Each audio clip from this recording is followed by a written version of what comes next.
You've heard about Romulus founding Rome, but what if I told you his story is far darker and more complex than you ever imagined? The tale of Rome's legendary founder isn't just about heroics and divine favor. It's a story laced with betrayal, ambition, and a chilling act of fratricide that forever altered the course of history. But even that's not the full picture. Beyond the famous legends lie hidden truths and controversies that historians are still unraveling to this day. Why was he abandoned as a baby? How did he rise to power? And perhaps the biggest mystery of all, what really happened to him in the end? Join us as we peel back the layers of myth and uncover the shocking reality behind Rome's iconic founder. Prepare to rethink everything you thought you knew about Romulus. Romulus is celebrated as the founder of Rome, but the story we've been told might just scratch the surface. To truly understand Romulus, we need to journey back to the 8th century BCE, a time when central Italy was a patchwork of rival tribes and kingdoms. According to legend, Romulus and his twin brother Remus were born into a royal family in Alba Longa, a powerful Latin city. Their grandfather, King Numitor, was overthrown by his brother Amulius, who ordered the infants' deaths to secure his ill-gotten throne. But fate had other plans. The twins were abandoned on the banks of the Tiber River, where a she-wolf famously found and nursed them. This image, a wolf nurturing 2 human infants, has become one of the most enduring symbols of Rome's mythical origins. As they grew, Romulus and Remus showed strength, courage, and a knack for leadership. They eventually overthrew Amulius and restored Numitor to the throne. Yet this wasn't enough for the ambitious twins. They decided to build a city of their own, one that would surpass even their ancestral home. But what started as a shared vision soon spiraled into a bitter rivalry that would end in bloodshed. Romulus favored the Palatine Hill as the site for their new city, while Remus preferred the Aventine Hill. This disagreement led to a contest to determine the city's location, involving augury, the interpretation of omens based on the behavior of birds. Romulus claimed victory, having seen more auspicious signs. However, Remus challenged the result, and the rivalry escalated. In a tragic turn of events, Romulus killed Remus during a heated argument, cementing his position as the sole founder of Rome. The act of fratricide is a dark and complex aspect of Romulus's story. It raises questions about his character and the lengths he was willing to go to achieve his ambitions. Some sources suggest that Remus mocked Romulus's efforts by leaping over the city's wall, which Romulus took as a grave insult. Others imply that the conflict was inevitable given their strong personalities and competing visions. Romulus's rise to power didn't stop with the founding of Rome. He established the Roman Senate, creating the framework for Rome's political system. He also expanded the city's population by offering asylum to fugitives and exiles, ensuring the city's growth and diversity. Under Romulus's rule, Rome began to emerge as a significant power in the region. So, who was Romulus? A hero, a villain, or perhaps a little of both? To answer that, we need to delve deeper into the myth and the man behind it. His story is not just a simple tale of founding a city, it is a complex narrative of ambition, conflict, and the struggle for power. Understanding Romulus requires us to look beyond the myths and examine the historical and cultural context in which these legends were born. Abandoned by their own family, the twins were left to die in the wilderness. But instead of meeting their end, they were rescued by a she-wolf and later cared for by a kind shepherd and his wife. The twins grew into strong, resourceful young men, destined for greatness. As they reached adulthood, their innate leadership qualities came to the fore. They rallied followers and avenged their family by deposing Amulius, the usurper of Alba Longa's throne. With their grandfather reinstated, the twins turned their attention to building a new city along the banks of the Tiber River. This is where the legend takes a tragic turn. Romulus and Remus clashed over the city's location and who would be its sole ruler. According to one version, they decided to let the gods decide through a practice known as augury. Romulus claimed to see more birds, interpreting this as divine approval of his chosen spot for the city. Remus, however, disputed the result, leading to a bitter argument. The conflict escalated until Romulus, in a fit of rage, killed his brother. This act of fratricide, shocking as it is, marked the beginning of Rome, a city founded in blood and ambition. Romulus became its first king, and the city's name immortalized him, but the implications of this fratricide are deep and multifaceted. It symbolizes the complex and often violent nature of power struggles that would continue to shape Rome's future. Fratricide, the act of killing one's own brother, introduces a dark element to Rome's founding myth. It raises questions about the moral and ethical foundations of the city.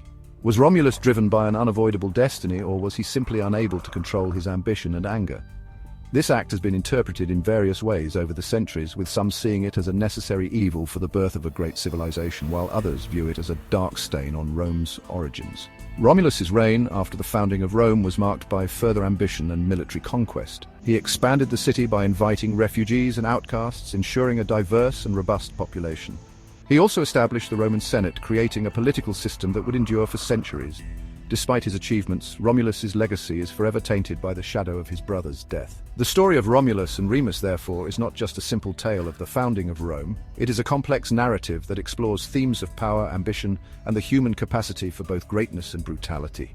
It forces us to confront the darker aspects of our history and consider the true cost of civilization. Was this fratricide a necessary evil for the birth of a great civilization, or a dark stain on Rome's origins? While Romulus's rise to prominence is often depicted as divinely ordained, some historians argue that it involved calculated political moves and outright betrayal. For instance, was the killing of Remus truly a matter of divine destiny, or was it an act of cold-blooded ambition? Some interpretations suggest that Romulus manipulated the narrative to paint himself as the chosen one, ensuring loyalty among his followers. This raises the question, how much of Rome's founding myth was carefully crafted propaganda? The act of fratricide, far from being a necessary evil, may have been spun into a tale of destiny to legitimize Romulus's rule and suppress dissent. Then there's the mysterious end to Romulus's life. The traditional story claims that he was taken up to the heavens in a whirlwind, becoming the god Quirinus. But other accounts suggest a more sinister fate. Did Rome's first king meet his end at the hands of disgruntled senators, unhappy with his increasingly autocratic rule? Could his so-called ascension have been a cover-up for a political assassination? The abrupt and miraculous nature of his disappearance invites speculation. Some sources imply that his death was orchestrated by those who felt threatened by his absolute power, suggesting that Romulus's end was as politically charged as his rise. Even the origins of the she-wolf story come under scrutiny. Was this symbolic of Rome's resilience and adaptability, or simply a later addition to glorify its founder? Some scholars suggest that the wolf might represent a nurturing human caretaker misinterpreted over centuries. This reinterpretation challenges the romanticized image of the twins' early survival, pointing to a more practical explanation that still underscores their miraculous survival. Romulus's story is as much about myth as it is about power and control. By examining these controversies, we uncover a man, or perhaps a legend, far more complex than the hero depicted in ancient tales. The narratives surrounding him were likely shaped to serve the political needs of early Rome, blending truth with fiction to inspire loyalty and unity among the burgeoning population. Romulus becomes a figure through which we can explore the manipulation of myth for political ends, showing how foundational stories can be crafted to justify power and influence. Through this lens, Romulus emerges not just as a heroic founder, but as a symbol of the interplay between mythology and political strategy. The layers of his story, filled with ambition, betrayal, and possibly murder, reveal the darker sides of leadership and the human condition. Romulus wasn't just some guy, he was like a superhero for the Romans. His story served as the foundation for Rome's identity, a unifying myth for a growing and diverse population. In the chaotic early days of the city, the legend of Romulus provided a sense of purpose and divine favor that rallied the tribes of central Italy under a single banner. The image of Romulus as a warrior king reflected the values that Rome sought to embody: strength, resilience, and unyielding ambition. His story legitimized Rome's expansionist policies, portraying conquest as a continuation of its founder's divine mission. Even his act of fratricide was reframed as a necessary sacrifice for the greater good. The tale of Romulus not only justified early Roman conquest, but also served as a blueprint for future leaders who sought to expand the empire's reach. Throughout Roman history, leaders invoked Romulus's legacy to justify their actions. Augustus, the first Roman emperor, drew parallels between himself and the city's mythical founder, using similar themes of destiny and divine favor. By aligning himself with Romulus, Augustus reinforced his own legitimacy and authority, presenting himself as a continuation of Rome's divine lineage. Romulus's story became a powerful tool for propaganda, shaping Rome's self-image as a city destined to rule the world. The symbolism of Romulus extended beyond politics. He represented the ideal Roman virtues of courage, strength, and unwavering determination. Public monuments, coins, and literature celebrated his legacy, embedding his story deep within the cultural consciousness of Rome. Romulus's tale was taught to children, recited by poets and invoked by generals, ensuring that his legend endured through the ages. Yet this idealized version of Romulus leaves us questioning how much of his story is true and how much was tailored to fit Rome's political needs. The blending of myth and history complicates our understanding of Romulus as a historical figure. Was he a real person whose deeds were exaggerated, or a composite character created to serve the narrative needs of a burgeoning empire? The lack of concrete historical evidence means that much of Romulus's life remains shrouded in legend. Regardless, his enduring legacy as the father of Rome underscores the profound impact of myth in shaping history and culture.